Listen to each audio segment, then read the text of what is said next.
So then it turns out that his wife, who's still living, Ben's dead now. Ben's was a lot younger than me, but he killed himself accidentally in a motorcycle accident several years ago. So since this was a kind of odyssey for Joseph and I, there's a lot of weaving in this poem of Catherine Thomerson, his wife's ability to act.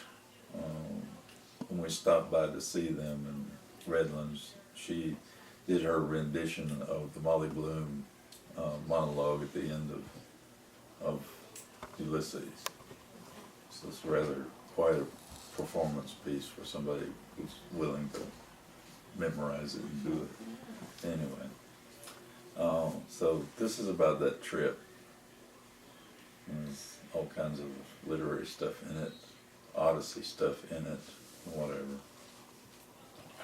It's called Vigils, Paradise Lost and Regained, for Ben, Catherine, and Joseph. On the coldest morning of the year, I grieve for the pyracantha uprooted by the latest ice storm, the firethorn where the robins drank in bacchanalian debauch. Aside, the robins actually got drunk on frozen pyracantha berries.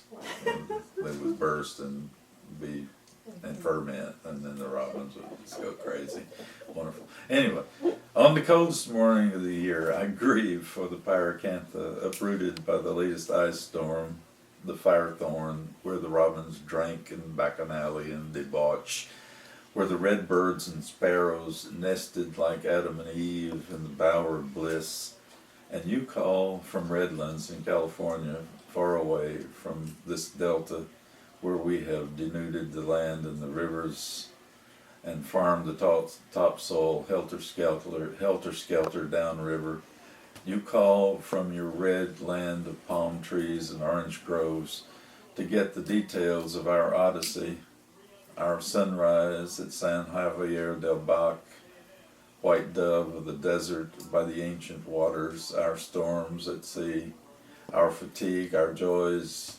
For this time I have brought my own Telemachus, in whom I am well pleased.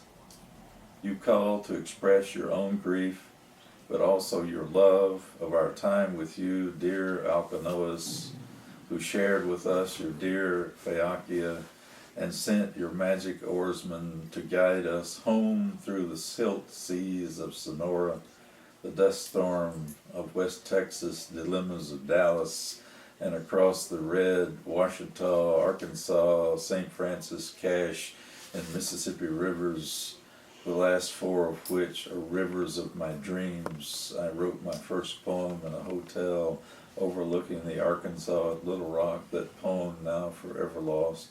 I was born in Cache River bottoms out from Light, Arkansas, on that farm where I first knew fresh fruit, grapes, pears, apples.